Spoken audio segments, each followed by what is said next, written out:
Thank you all for being here. It's just so exciting to see such a huge crowd.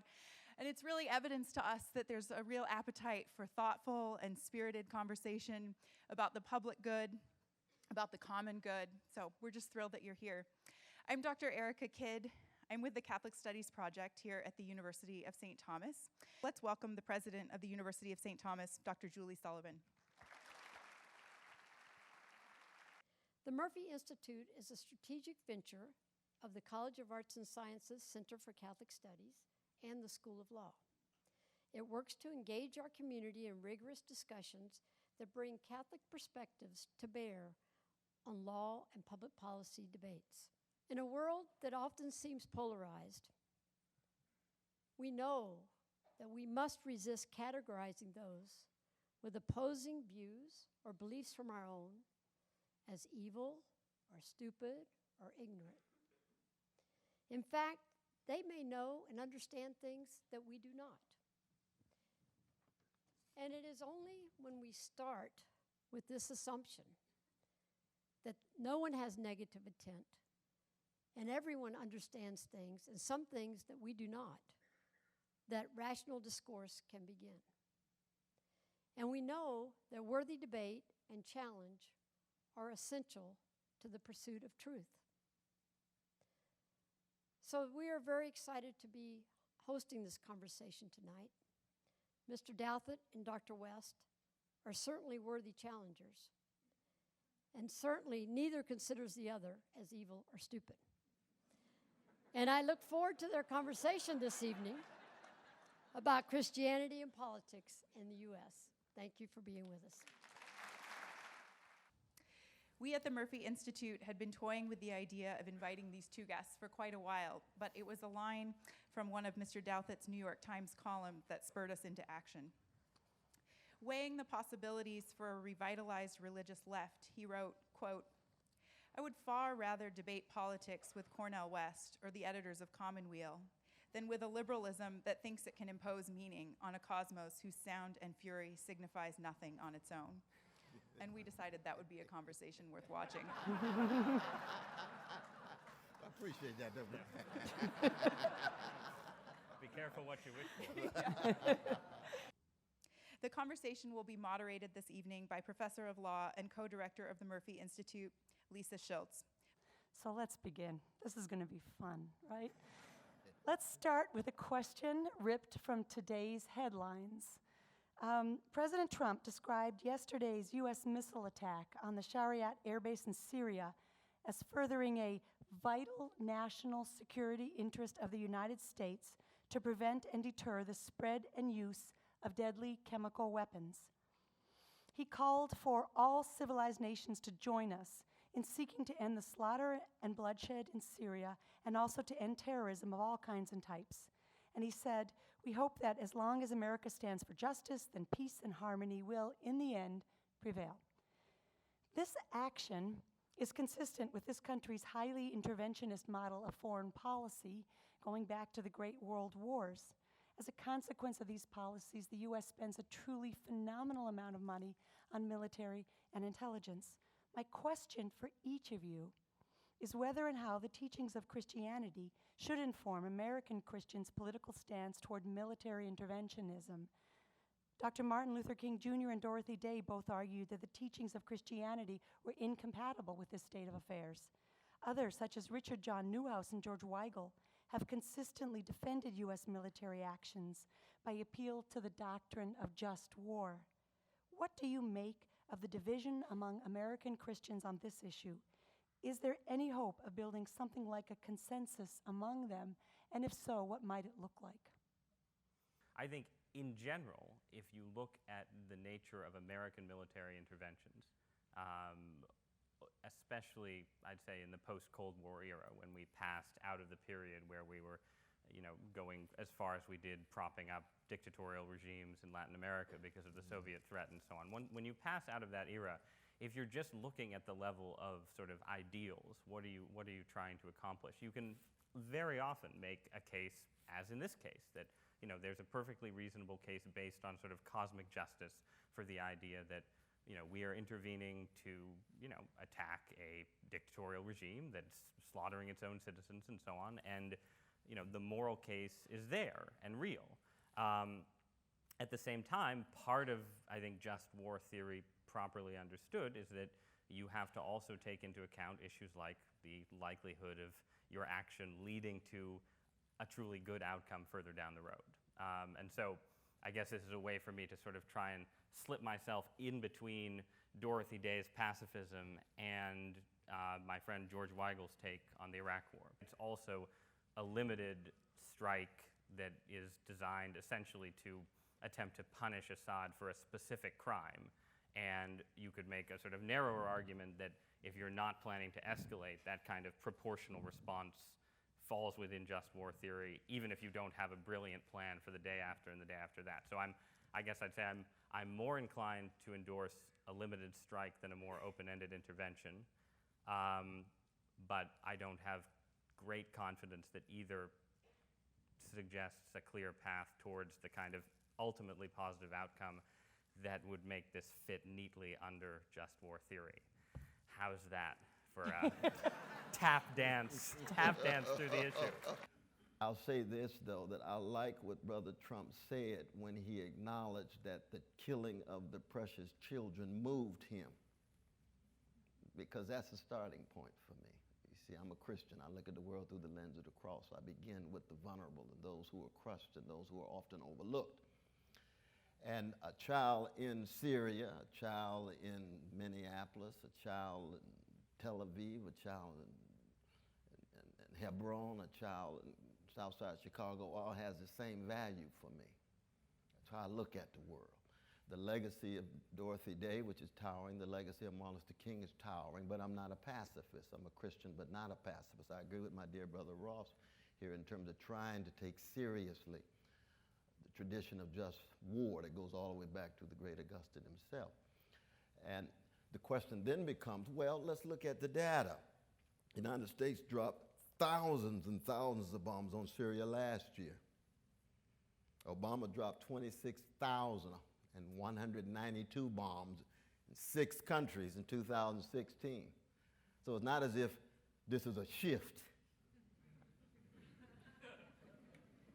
There's deep continuity in U.S. foreign policy in dropping bombs with very little public accountability, high quality public deliberation about it, with precious children being killed too, you see. So that's just a context we want to keep in mind, you see. Now, because I have so little confidence in vision, character, intellect, ... of Brother Trump, Brother Ross is right. How does this fit within a certain direction? Where is he going? We always want to opt for diplomatic ways of dealing with these kind of conflicts first, no doubt. And there has to be moments in which just war is important. We were right to fight against the Nazis and so forth. I think Nelson Mandela was right to found the Spear of the Nation against the apartheid state of South Africa after over 60 years of nonviolent resistance and getting crushed like cockroaches. He disagreed with Martin King on that. Christians must learn how to disagree because we're finite, we're fallen, and so forth. That's part of what constitutes the tradition, you see.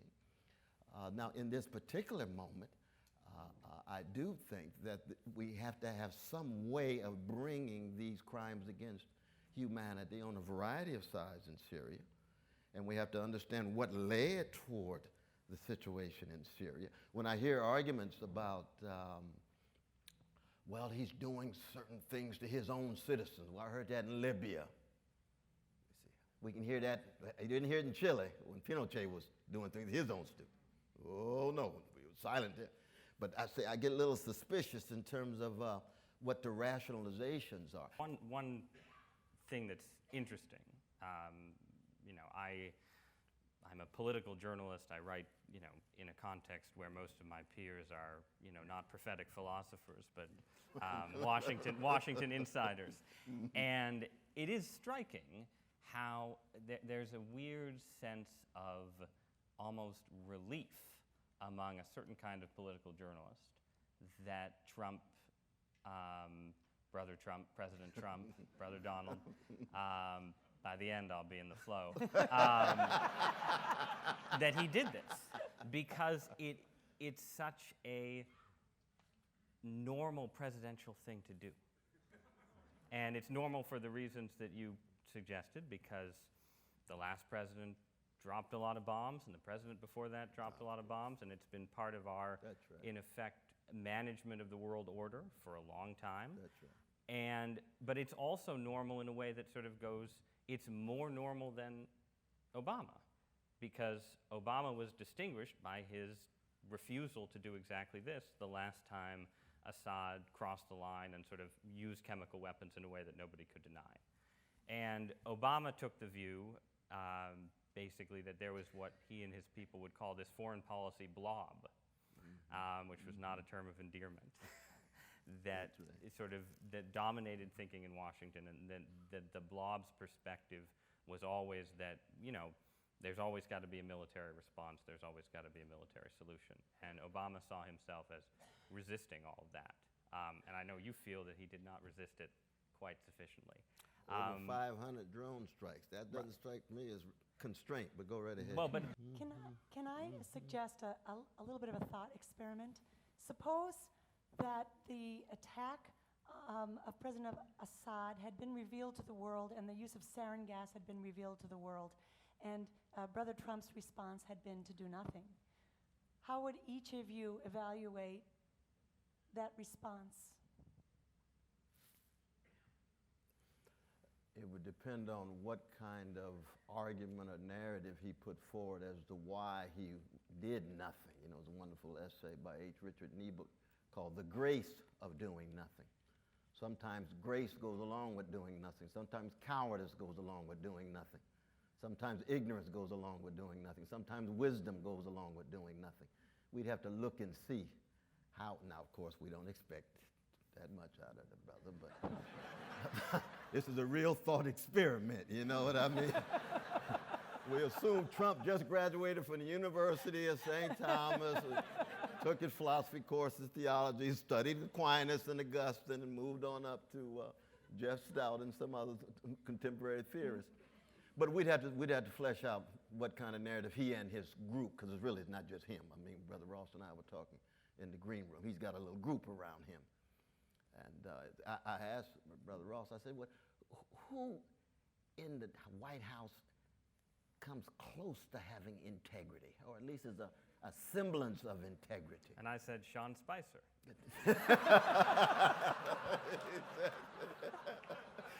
And the second part of the answer was the military. The military, right. And there's something about the formation in a martial temperament that's different than commerce and commodification. I remember when I spoke at West Point, one of the things we shared in common was, I'm a warrior.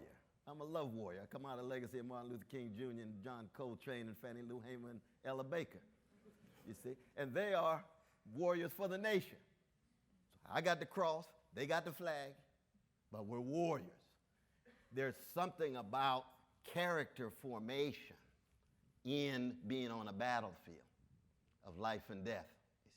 And so in that sense, I wasn't surprised when you actually bring in these military folk. And I'm very suspicious of empire. I'm anti-imperialist. So I want to proceed very carefully in terms of valorizing the martial spirit too much in various forms. But at least there's a commonality here, because once commodification sets in, it's all theater, it's all titillation, it's all stimulation, and it's 11th commandment, thou shalt not get caught, winning at any cost for the spectacle. You see, that's called spiritual blackout from my tradition. Because spiritual blackout is the relative eclipse of integrity, honesty, and decency in doing anything to win and simply posing and posturing like a peacock. But so much of American culture is the posing and posturing of peacocks. That's all you need to do. Stay on the surface, you see. And so I appreciated that answer, because we understand why the military, in this sense, within that circle, would surface with some gravitas. Well, and it seems like my impression of the president is that there are two groups of people, we'll say mostly men, two groups of men that he respects. And one group are the people who are at the apogee of that commercial culture that you just lambasted, and the other group are the men who are at the apogee of the military. And that's why his cabinet is, you know, it has some professional politicians in it, but what is distinctive about it compared to every cabinet in my lifetime is that it's a mix of CEOs and generals.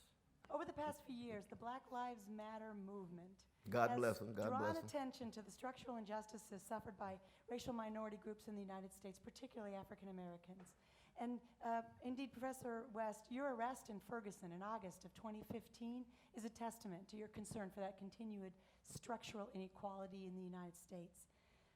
The involvement of faith communities in the civil rights movement in the 1960s was very significant in galvanizing the support of the entire country for the legal reforms that eventually were implemented. What is, or should be, the role of Christians and Christian faith communities in forging a similar consensus for this contemporary assault on these structural injustices? Yeah, I just think to be a Christian is to choose a way of the cross that has to do with unarmed truth. And condition of truth is always to allow suffering to speak and unconditional love. And when Martin said justice is what love looks like in public, he wasn't saying that love and justice are identical, but they are indivisible. And the great Niebuhr used to say any justice that's only justice soon degenerates into something less than justice. Justice is rescued only by something deeper, which is love. So there's this dialectical interplay between love and justice. But it's a matter of Christian witness. And what was wonderful about Ferguson the second time, not the first time. First time it was the young people themselves. It was Tef Poe and the others, all by themselves.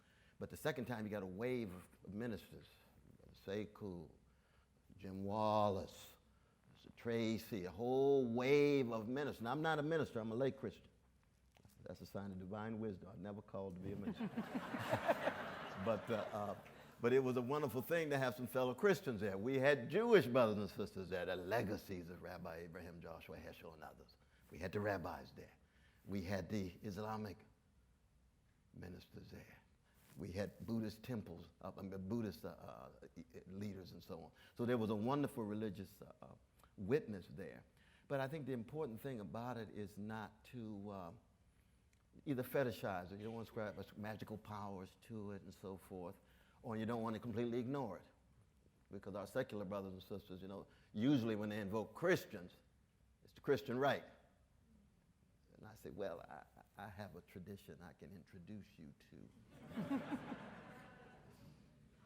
Frederick Douglass to Martin King to Fannie Lou Hamer, to Dorothy Day and Philip Barrigan. It goes on and on. That's a prophetic Christian tradition. It's always been leaven in the loaf. It's always been relatively weak and feeble. The way of the cross is always weak and feeble because the dominant ways of the world are envy and resentment and domination and subordination and hatred and revenge. It's always been that way. Will always be. Will always be. The question is how strong is the counter force and the counter voices in any particular generation. And that's why Ferguson was so important, that marvelous new militancy. But the challenge, of course, is that will it be a moral and spiritual awakening so that they'll choose love and justice rather than hatred and revenge? What's your prediction? It's an open question. Well, let me ask you a question. So it seems to me as from the political right, someone who's sort of an observer of these traditions, but has theological common ground with them, that there is a big difference between where the civil rights movement was sort of theologically and religiously and where, taken as a whole, Black Lives Matter has been. And I think it says something about, not just sort of left-wing protest movements themselves, but what's happened in American culture over the last 50 or 60 years, which is that institutional churches generally have gotten weaker. That's right. The sort of religious center has fragmented. That the civil rights movement happened at a moment when you could get, suddenly you could get Catholic archbishops and black ministers sort of on the same page. When you could, Billy Graham was no hero of the civil rights movement, but he didn't fight it. He integrated his rallies and so on. And today we're in a different landscape. In some ways, we're in a more secularized landscape. We're in a landscape that's more fragmented, more people who identify as religious but don't go to church. But when I look at our politics right now, and this is true on the right too, I look at sort of where left-wing protest movements are, and then I look at where the alt-right is and some of Trump's more, shall we say, racially aware supporters. And I see the intimations of a kind of post-Christian politics, where you're getting into a landscape where the left has gone from, we're the religious left to we're the spiritual but not religious left, to just sort of, we're just the left, and where the right is sort of rediscovering the awful power of sort of, its own kind of racial identity politics. And I wonder if you worry about that happening. I mean, I worry about it on my side, a lot of conservatives, a lot of religious conservatives, we didn't expect Donald Trump, in part because we thought the religious element in American conservatism was stronger than it was. Yeah. And I wonder what you see when you look at the left and where it is today. Well, I say this, my dear brother, I was not surprised about how weak the religious dimension of my fellow right-wing brothers and sisters within the Christian tradition was. That so often they acted as if they had these deep convictions, and then here comes Donald Trump and they adjust so quickly. And you say, oh, I see how deeply committed you really were here.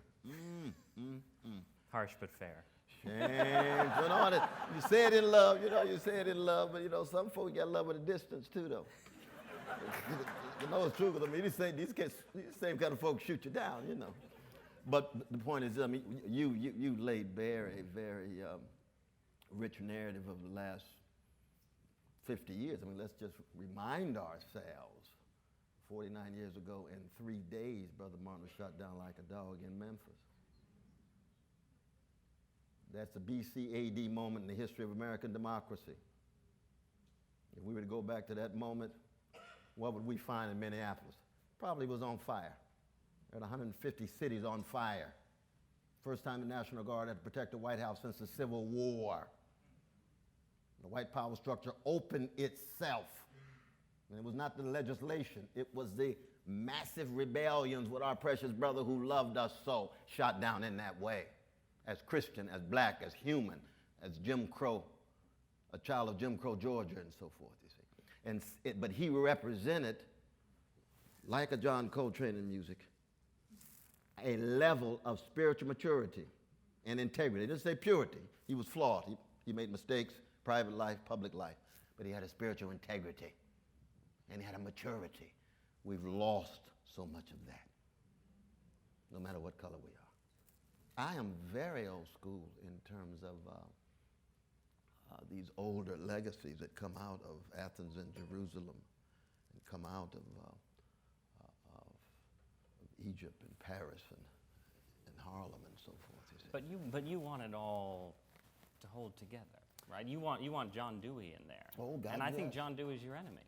Oh no! No, I think the drift of university education in this country took us away from Athens and Jerusalem, starting in the late 19th century. Didn't happen with happened with commodification and commercial culture later on, but it started with the idea that we're sort of molding this sort of secular citizen, who, and this isn't particularly Dewey's fault necessarily because it predates him, but it starts with the idea that the university is a place where it's about technical mastery, and it's technical mastery that's deeply connected to the kind of capitalist culture that you decry. Yeah, and this is a thick strand in progressivism, which is in tension with parts of the Christian left, but it's one of the reasons why liberalism has ended up in this distinctly secular place, I think. Well, let me ask you one question before I really go at you here, brother. Yeah. Would you include the inimitable Ralph Waldo Emerson I would say as that the Emerson, proto-figure headed toward Dewey? You don't see Emerson tied to the legacy of Athens and Jerusalem? No, Emerson is, but it's the Oh, same. but It's see, the Dewey same. comes out of Emerson. Okay, but it's the same issue what I was talking about with where, everything is connected to everything else, right? That's the nature of human life and human history. But as you move along the chain, you can reach a point where you've still turned into something different. And that would be, and that's, I think that's my problem, if I have a problem with parts of where the left has ended up. That, if I go back to the civil rights movement and I listen to the civil rights movement, I hear something whose politics aren't exactly the same as mine sometimes, but we're still speaking the language of Christianity together. And when I listen to parts of, it's not specific to Black Lives Matter. Black Lives Matter probably has more theology in it just by virtue of having some connection to the black church than other parts of the campus left. But when I listen to, the campus left writ large, I hear, there are echoes, right? And I've said in columns that I can see where the campus left is coming from. I'll take elements in the campus left over this sort of arid, just make sure you get an investment bank job and so on. But it's still gone a long ways away from the beginning. And to me, as a Roman Catholic, I obviously think Emerson had strayed a little bit far from the truth to begin with, but he was still within hailing distance. But there's a zone of those who inhabit the legacies of Athens and Jerusalem that goes far beyond Roman Catholicism, goes far beyond what I stand for. And somebody like Dewey is someone who takes seriously the Socratic legacy of Athens in terms of the centrality of self-examination and self-interrogation. He takes very seriously the hesed that flows out of Hebrew scripture, in which you attempt to spread loving kindness to the orphan and widow and fatherless and motherless, but it is in a secular form. But that's not technical mastery. That's a critique of technical reason. That's a critique of instrumental reason.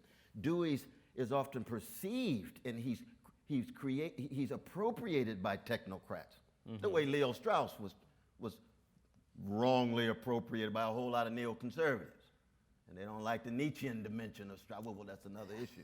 But the point is, Dewey, I want to rescue Dewey here. I don't want my dear brother Ross's view to be widely accepted tonight.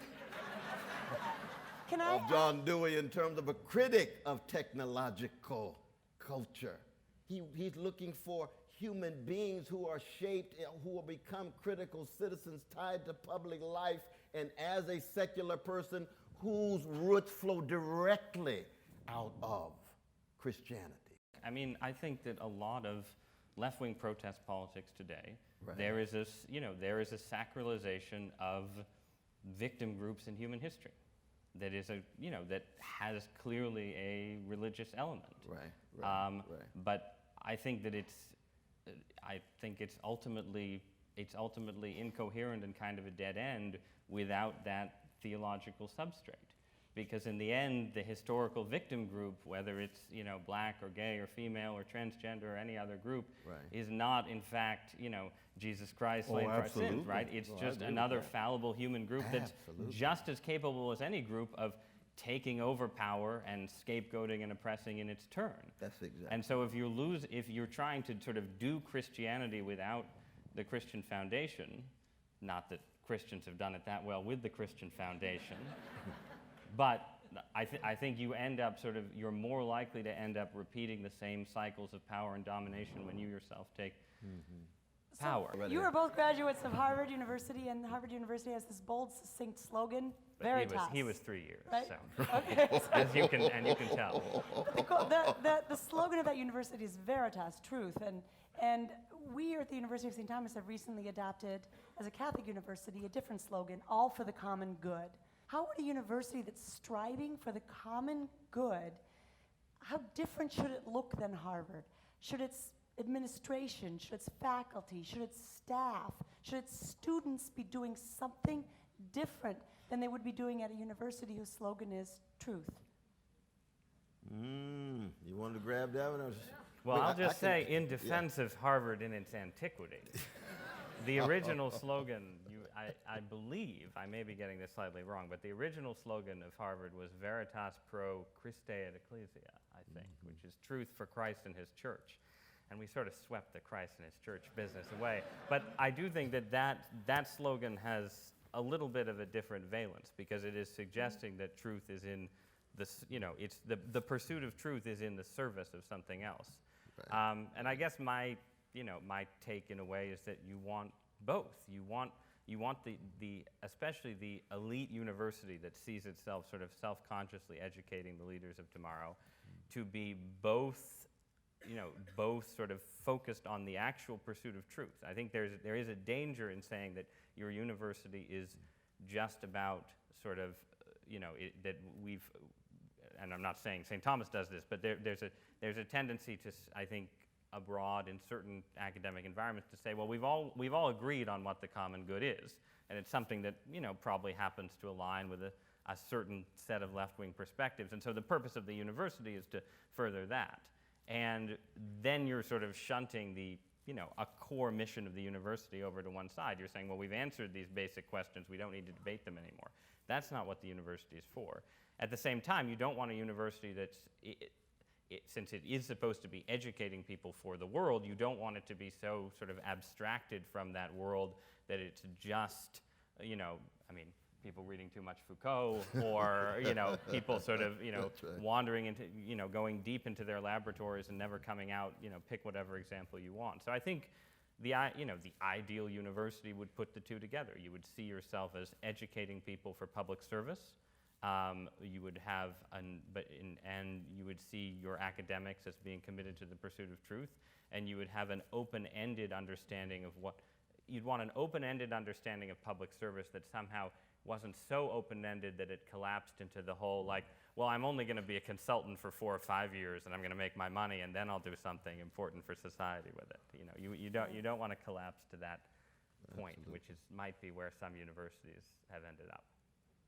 No, I'd agree with Brother Ross. I think both institutions began with what I would call a commitment to soul craft, which is ways in which you shape persons connected to, it could be the pagan cardinal virtues of temperance and prudence and justice and courage, or in a Thomistic context, and of course Thomas is so rich, complicated, profound, and fascinating, not always right, but that's all right. That fusion of theological virtues of faith and hope and love. And so even when you say all for common good, that presupposes a certain kind of soul craft. And what's wonderful about Catholic universities in this particular moments of cultural decadence is that the students are forced to come to terms with some of the greatest minds and texts in the philosophical and theological tradition that were concerned about soul craft. Now, we don't do that at Harvard. Harvard dropped off the latter section, right? And Harvard became a much more corporatized university for ruling class formation. Now, it still has wonderful people and wonderful graduates and so forth and so on, but They're all right. the Thomistic tradition in University of St. Thomas says, look, we're not in this for ruling class formation. We're concerned about soul craft. We're concerned about the cardinal virtues. We're concerned about the theological virtues. And we're going to talk about it if it's outdated and antiquated in the 21st century. Why? Because it's the right thing to do. It's the right thing to do. It's not just about money. It's not just about cashing in. Give me your thoughts as a theologian on sex, and more specifically the question of, this is basically the line ultimately that divides the religious left and the religious right. I feel like more than anything right now, that people on my side of the divide feel like, that basically on the religious left there's a sense that left-wing economics goes hand in hand with a 90% or at least 80% embrace of the sexual revolution. Not sort of the commodification side of it, not right. Maybe a pornified culture, That's but the right. basic idea that the way we thought about issues around premarital sex, divorce, ultimately homosexuality, and so on, are out of date and need to be rethought, and the Holy Spirit is speaking and doing something new. And it seems to me that I don't even know exactly what the substance of my question is, but I just think it's worth Well, talking no. about, because it seems like Absolutely. that's, and I mean, my question for you, when you think about sort of the views of sort of,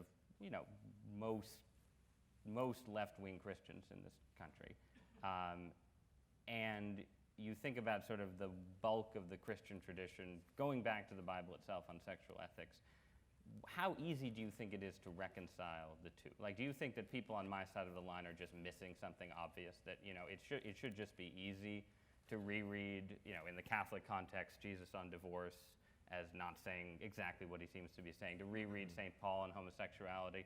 I didn't mean to bring up some Francis here at debates, but I mean, are we, I guess, yeah, what are we missing? Because we look Well, at your it's a side and wonderful say, question. It's a wonderful you seem to be question. leaving something behind. No, it's a wonderful question. I've never been asked that question in public. I appreciate that, though, bro. I appreciate that. Very much so. We talk about it, of course, in seminary, divinity school, philosophy departments, and so on.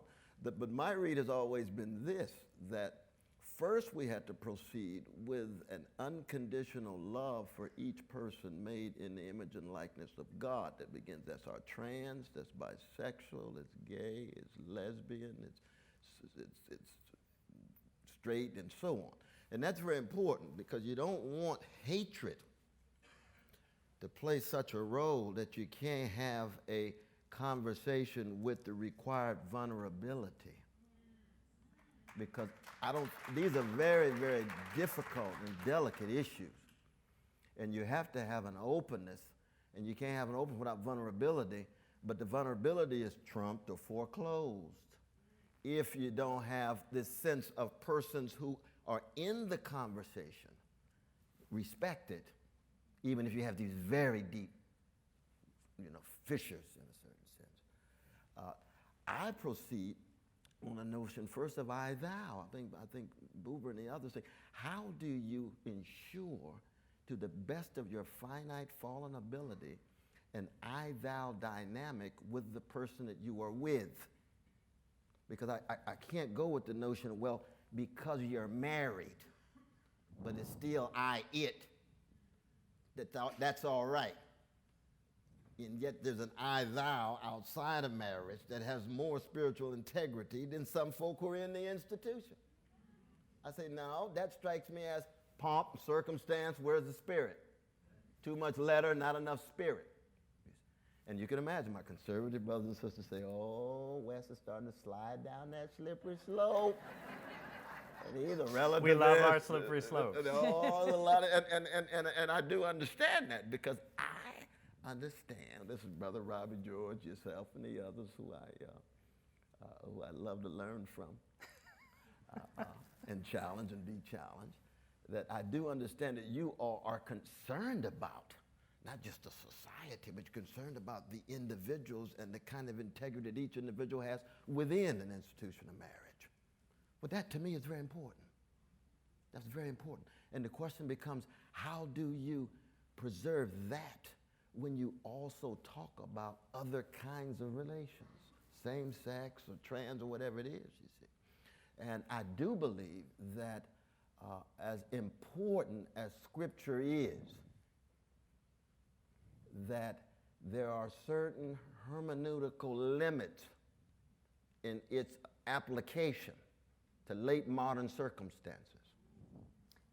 But what if, So that for but me why as- can't, but if I turned around and made that argument to you Yes. about Donald Trump's business practices, if I said to you, look, the Bible talks about the widow and orphan, the Bible is, hard as anything on usury and, This is what I all of mean, these you things. see. But in, late modern context, you have to take a hermeneutic that respects the right. fact that the way Donald Trump made his money is part of the machine that raises all of our living standards. You would have some strong words for Yes, that I hermeneutic, would, wouldn't you? because that argument would be consequentialist and utilitarian.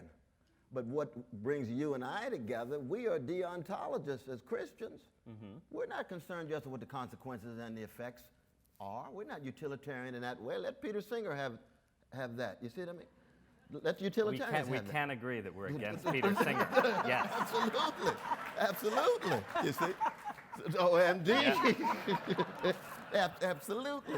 But I think what I mean by limitations is that, one, there's a difference between Ptolemy and Copernicus, right? There's a difference between slaves obey your masters, and we're all anti-slavery. There's a difference between not wearing certain kind of color in your clothes. There's a lot of things in the biblical text, let alone the violence and genocidal moments. What does the Exodus look like from the Canaanite point of view? What would Amos say? What would Isaiah say? What would Esther say? Oh, even these Canaanites have a humanity. Well, it didn't work out that way. Well, no, it didn't. I'm just raising some questions. Yeah. I'm not saying I'm coming up with any answers here. But this is precisely the kind of zone of vulnerability that is required in order to see where some of these fissures or gaps or hiatuses really reside. And I do think there's a certain sense in which conservative brothers and sisters and myself, and I call myself a preservative rather than conservative, because I want to preserve a whole lot of the tradition. But conserve, too often that is an accommodation to status quos that I'm very critical of.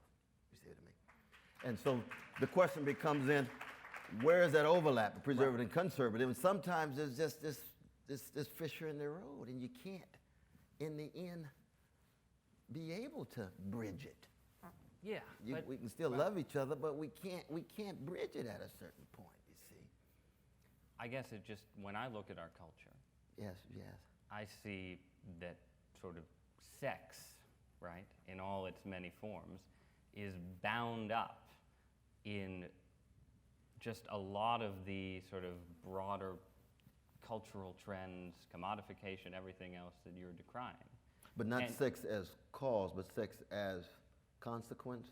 The market is really the source of the commodification, right? It's not the sex per se. The market's very powerful, right? Because the Yeah. market proceeds from human greed.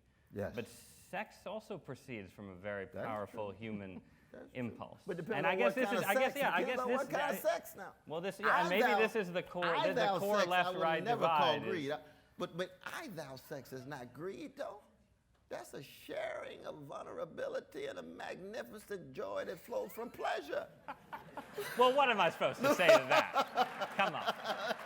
But the I thou was something else. I it, manipulation, domination, squeezing out certain kinds of titillation. Oh my God, that is spiritually empty.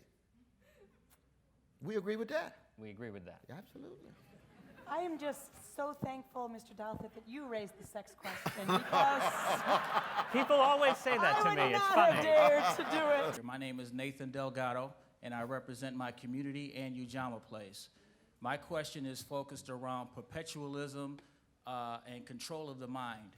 If Africa, when it was a continent called Ethiopia, was conquered by the Roman Africana, and we today call ourselves African Americans, are we perpetuating some kind of power structure by white supremacy? Just by the name itself? Say it again, brother. You mean just by the name itself, though, brother? Yes.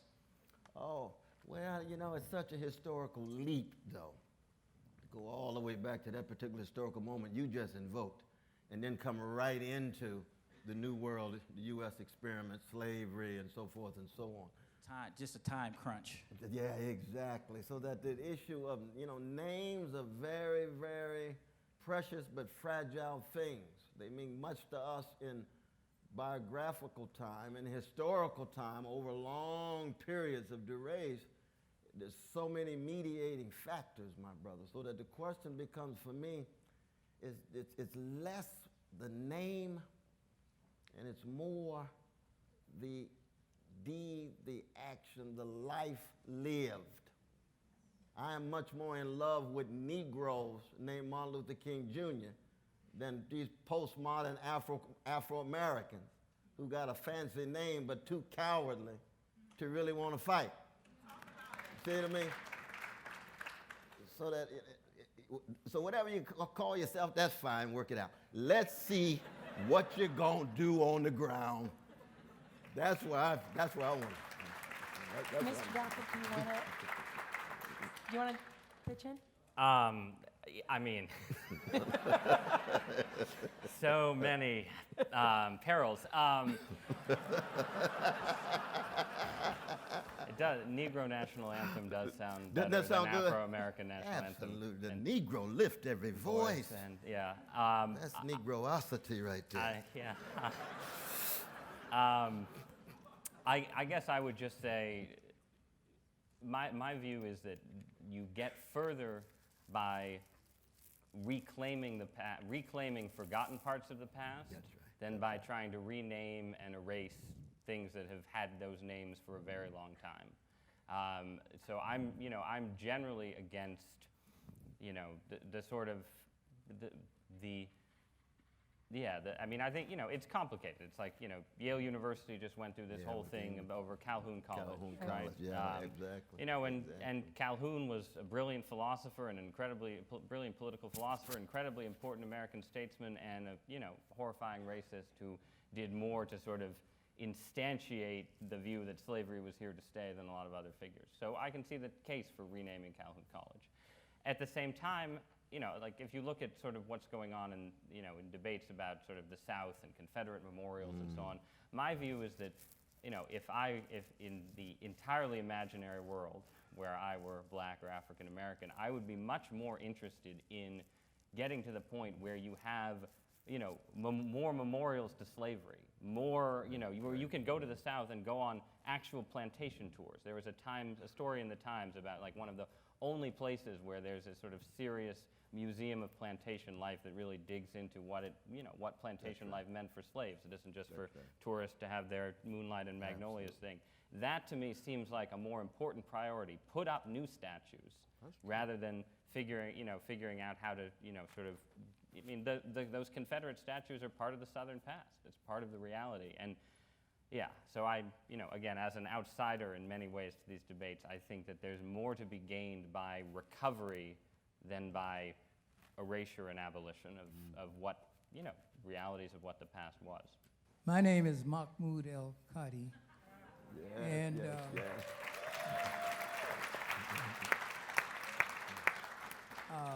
I contend in the Western experience, what functions as a religion is the ideology of white supremacy. I'd like for you to address that. No, appreciate the question. And the white supremacy is not just black people. It begins with our precious indigenous peoples. It begins with our precious indigenous people. And we know they don't have to be in the room for us to acknowledge. And of course, you all have the rich tradition of De Las Casas and the others in the Catholic in the Catholic world that brought tremendous critique to bear on the violation of the humanity of indigenous brothers and sisters in the name of an understanding of Jesus mediated with the Catholic tradition, you see. So that, you got resources in that regard. But it's brown, it's yellow, it's not, black, white is the central one. Why? Because black rage has always been the major threat to the white supremacist status quo. So you got to spend more time keeping track of Negroes than you do of indigenous peoples. They own the reservations and so forth and so on. There's not enough browns yet. You can push the Asians out as you did with the Chinese with the Exclusion Act in the 19th century, but they don't surface in the public imagination the way black people do. But spiritually and morally speaking, each particular group has the same significance. And of course, it cuts the other way. Say, well, what about black people being racist against white people? That's wrong too. Of course it's wrong. But there's no institutions, there's no structures of black supremacy that reinforce the reproduction of that. You see? And you say, well, what about the NBA? Okay, well, that's different.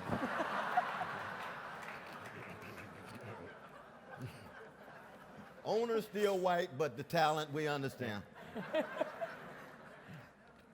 I disagree at my peril, but I think it's too, I think the way the term is used is too capacious. I think there's a Too broad in the yeah. I think there is a application. particular historical relationship that is distinctive to the United States between the slave-owning population and black slaves. And that, I think, deserves to go by the name of white supremacy, and it is distinctive. It is the relationship of people who owned people to the people that they owned, and it is connected to incredibly particularist forms of social development in the African American community related to slavery. It's connected to incredibly sort of particularist anxieties and fears in the white community related to slave revolts. Right, that's right. That that sort of have echoes down to the present day, and I think that's different from the complicated ways that races and classes have related to each other in the U.S. and in other situations. I don't think the position of Hispanics in the U.S. today is really that relatable to the historic position of black people. I can see political reasons why, for the purposes of alliance building, people on the left want to make the argument that they are, but the Hispanic experience in the U.S. has more in common with the Italian and Irish experience in many ways than it does with, I mean, not in many ways. It just has a lot more in common. We've never enslaved Hispanic people. You know, we treated them, you know, Hispanic people have been treated badly. They're exploited. Right, They're exploited right. in the ways that immigrant But populations what are about the exploited. land grabs in Texas and Yeah, but that's California? not the same as chattel slavery. It's No, not. no, even- I- it's no, not. no, But I'm just I'm saying. not saying I each don't one is think. I identical. think there's a. You know, there's a. Yeah. You were talking about the. You know, the darkness in the human heart. You look around human history. Human beings are always dividing each other by lines of tribe, That's true. and attacking each other and exploiting each other and persecuting each other and so on. And within that landscape, the experience of immigrants in the U.S. the experience is different from the experience of Native Americans, and the sort of ideological foundation. White people in America treated American Indians terribly. We conquered them. We took their land after we, mostly accidentally, but occasionally on purpose, infected them with terrible diseases. Right. But our intellectual relationship to Native Americans was totally different from our intellectual relationship to black people, because they were our enemies that we were fighting against. So there was this whole tradition. There's a reason that we ended up, we have all these debates about Native American mascots, right, for sports teams. We have those debates because white people had this image of the Native American as this impressive, noble enemy who we warred with. That's totally different from the cultural relationship that my ancestors had with your ancestors. And so the white... use the language of white supremacy, though, even though it is, in relation to indigenous peoples, even though it's very different than black folk and different than others, it's still white supremacist, though, isn't it? It's just... Or what kind of language would you use? Well, I mean, what language would you use to describe, like, the relationship between, the Hutus and the Tutsis in Rwanda, right? Yeah, Like right, that's a sort of, there are two ethnic groups, and the white supremacy factors in, because you have colonial, leaders coming in and measuring people and saying, well, That's right. this The group is closer more the- like us, so it's that's right. affected by that. Right, But those right. kind of conflicts are endemic to human affairs all over. It's, the relationship between, it's like, my ancestors are from the British Isles originally, right? The British Isles are one people coming in and, one conquest after another, Yes, right? our Irish brothers and sisters about that. Well, right, but is the relationship between, and racism factors in and so on, but would you say that the relationship between the English and the Scots, I have English and Scottish ancestors, right? My English ancestors, ravaged, cleared, drove my Scottish ancestors off their farms, emptied. You drive around the Scottish Highlands today, it's not a genocide, but it's all sheep where there used to be people, because people in the 18th century came through and forcibly moved people off the land and killed a lot of them. That seems to me to be, more analogous to some of the conflicts between American settlers and indigenous populations here than it is to chattel slavery. So I think that, this is, I'm not trying to be the conservative who's, dividing, creating divisions among, on the left. I think you're but rightly I think showing that, the varieties of forms of domination and the fact that we should not confuse and conflate them. I agree with that. I agree with that wholeheartedly. I'm just wondering why you would be reluctant or hesitant to want to use white supremacy. well, look at in these Europe other today, right? cases So rather what's than- going on in Europe? Europe is convulsed with anxieties about Muslim immigration. The others, Right. yes. And that is connected to race and racial issues, and people, European parties are conflating anxieties about Muslim immigration with anxieties about black Christian immigration from sub-Saharan Africa and so on. But but I hear people on the left say, okay, what Donald Trump is talking about when he talks about crime in the inner cities, that's white supremacy. And what European conservatives are concerned about with Muslim immigration, that's white supremacy. And I say, these are not the same things. The story of Christian Europe's relationship to its Muslim neighbors is a totally different story, with incredible swings and balances of power on both sides, and with a real huge religious and theological core of difference that creates a specific set of problems. Whereas in the US, historically, white people and black people had the same religion. And yet the white people were enslaving the black people. We had different interpretations. Well, right, but yeah. there's But the a same- theological common ground same between stories, narratives. That's true. That's right. between That's right. what became That's slave right. religion and the Yeah. religion of the No, masters. this is- And it just this is seems to me, again, when I hear people say, well, you can create this category and say, okay, what happens when Christian Europe, or once Christian Europe confronts Muslim immigration is the same thing as what happens in a country like ours, which had this incredibly finely enforced color line around race. But they don't seem to me to be the same thing. They have some commonalities, but anxiety about an Islamified Europe is not rooted in the same fears as the anxieties of the master class in the South. No, They're I just would not. agree. No, I agree with that. I agree with that. I don't want sameness.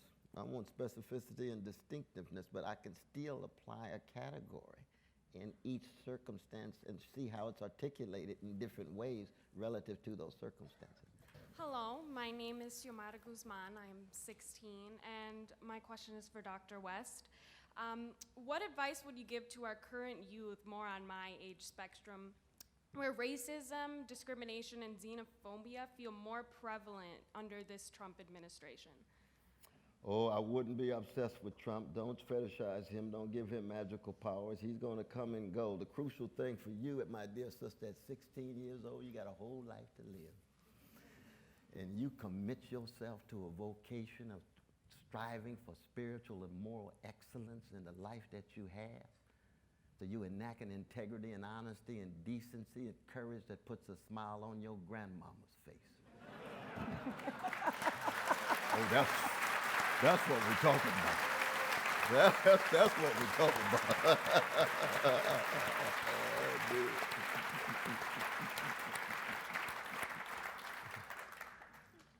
I mean, I wasn't, but I wasn't asked, but I'll offer anyway.